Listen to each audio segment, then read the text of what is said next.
расман муҳорибаи рейтингӣ дар вазни ним вазнини UFC Иржи Прохаска бо рекорди 29-4 зидди Александр Ракич бо рекорди 14-3 рӯзи 14 апрел дар турнири UFC 300. Ассалому алайкум дӯстон, хуш омадем ба шабакаи мо. Дар навори имрӯза оиди тозатарин ва муҳимтарин хабарҳо аз ҷаҳони ММА гап мезанем. Дӯстон, қуръони бепул барои шумо. Барои қуръони бепул ба даст овардан аз ширкати шифофармо доруҳои гиёҳӣ харидорӣ кунед ва онҳо ба шумо қуръон ҳадия мекунанд. Шумо метавонед ки аз ширкати шифофармо ҳама намуд доруҳои гиёҳиро бо нархи дастрас ва сифати олӣ харидорӣ кунед. Доруҳо барои хароб ва фарбеҳшавӣ, барои дарди дил, дарди меъда, пастаҳо барои хунукзадагӣ ва қавӣ кардани мардонагӣ, равғани усма, хилба, равғани сиёҳдона барои ҳамаи дардҳо.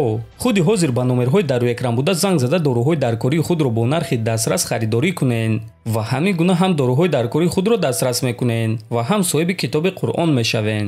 имрӯз пулҳои коркардаи Магомед Анкалаев ва Ҷонни Уокер маълум шуд ва ҳозир мо пешкаши шумо мекунем. пулҳои коркардаи Магомед Анкалаев $561,000. ана пулҳои коркардаи рақиби ӯ Ҷонни Уокер бошад $261,000. хотиррасон мекунем ки Магомед Анкалаев дар дуюм раунд Ҷонни Уокерро шикаст дода ғалабаҳои пайдарҳами худро 12 то кард ва баъд ӯ муҳорибаи унвонӣ талаб кард. оё ба ӯ муҳорибаи унвонӣ медиҳанд ё не, ҳозирашда маълум нест, аммо қариб ки ҳамаи мутахассисон ва бисёри ҷанговарони UFC ӯро арзандаи муҳорибаи унвонӣ мешуморанд. ногуфта намудад ки чемпиони вазни онҳо, яъне чемпиони вазни ним вазнин Алекс Перейра аст. ба фикри худи шумо дӯстон, Магомед Анкалаев сазовори муҳорибаи унвонӣ ҳаст ё не? метавонед фикрҳоятонро нависед.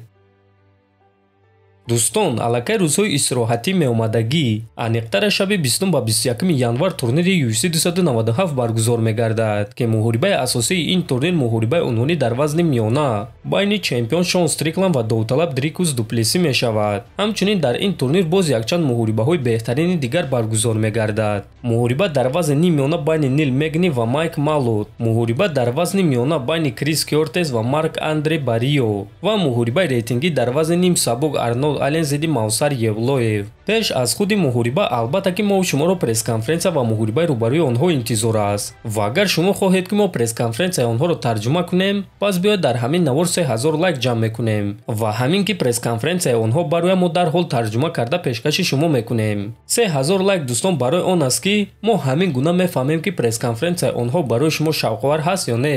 танҳо барои ҳамин хотир. топови ҷангвари ACA иштирокчии гран-при вазни 57 кг варзигари тоҷик Азам Ғафоров гуфт ки аз муҳориба зидди рақиби дар пеш истодааш чемпиони вазни худ Қурбан Гаджиев чӣ интизор аст.